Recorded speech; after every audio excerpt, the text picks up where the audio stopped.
that guy, he also works for that show Trafficked.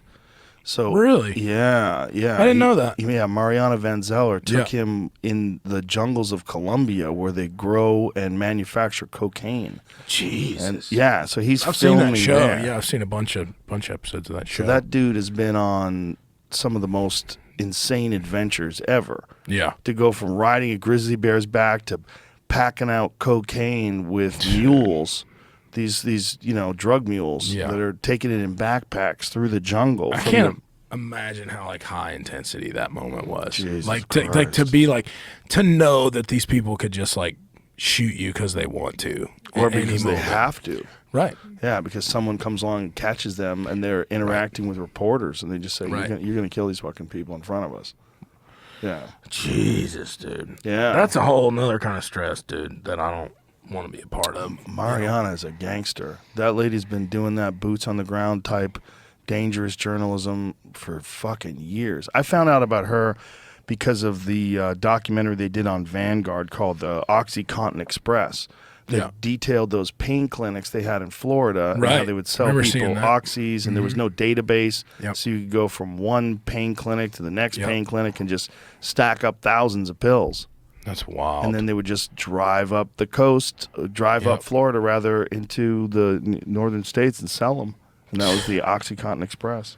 Dude, how do you get into like that's got to be such a specific like sect of like humanity that wants to like get into that kind of journalism, right? Yeah, you got to be very, very, very brave. Yeah, it's not like you're not reading the morning news, dude. No. That's not scratching the itch for you. No, she's trying to figure things out and then expose people to information that's otherwise unavailable. She found that there was LA cops that were selling drugs to the Mexican they were selling guns to the Mexican cartels. So they would confiscate guns from criminals, and then they would fill up a trunk with AKs and ARs and pistols, and then they would drive to Mexico because to get into Mexico is easy. Coming to America is where it's difficult and they check you. But get into Mexico, you just drive right through. So they were driving right through with trunkfuls of confiscated weapons, and they would deliver them to the cartels. Wow, dude. It's just hard to believe that kind of stuff happens. It's happening right now. Yeah. Yeah, I mean, she said it happens all the time, and that's the main way they acquire weapons. That's wild, man. It's crazy. Fucking cops. Yeah. The world's crazy, man. It's a crazy place, dude. Yeah. It's wild that we think about all the different things, the conflicts that are happening overseas, when one of the most wild conflicts is happening right south of our border. Yeah. And, you could literally walk over there. Yeah. I'm sure you heard about those folks that got killed, where these people went down there. I think the story is one of the women went over there for plastic surgery. I think she went over there. They crossed the border. I think she's getting a butt lift or something because it's like cheaper in Mexico. Right.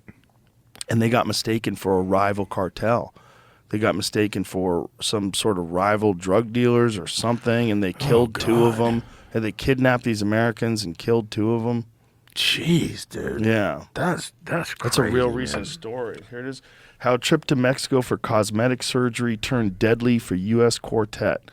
Deaths of 2 of 4 Americans kidnapped at Matamoros place spotlight on cartels' impunity and on medical tourism. Jesus Christ. Dude, that is wild, man. Fucking crazy. Yeah. So they came really from wild. Lake City, South Carolina to Matamoros, Tamaulipas, just south of the U.S.-Mexico frontier. They arrived in the border city on the 3rd of March, but never made it to the clinic.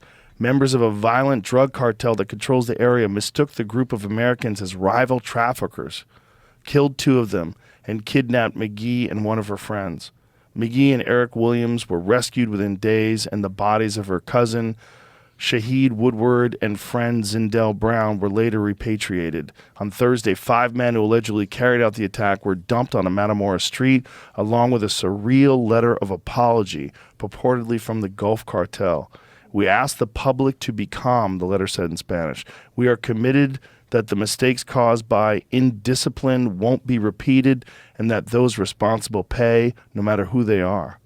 Fuck, That's man. wild, dude. Yeah, I mean, That's wild stuff, dude. it's a sketchy place, man, and it's fueled by the fact that drugs are illegal. That's what's crazy. It's like our idea that we're gonna, keep people safe by making drugs illegal is propping up an illegal enterprise worth untold billions of dollars just south of us. Massive amounts, dude. Massive amounts of money. Like, you can't even process how much money it No, is. it's crazy. You know? Yeah, and it's also responsible for the fentanyl deaths of 100,000 people a year. It's like, fucking A, man. Crazy times, man. Yeah.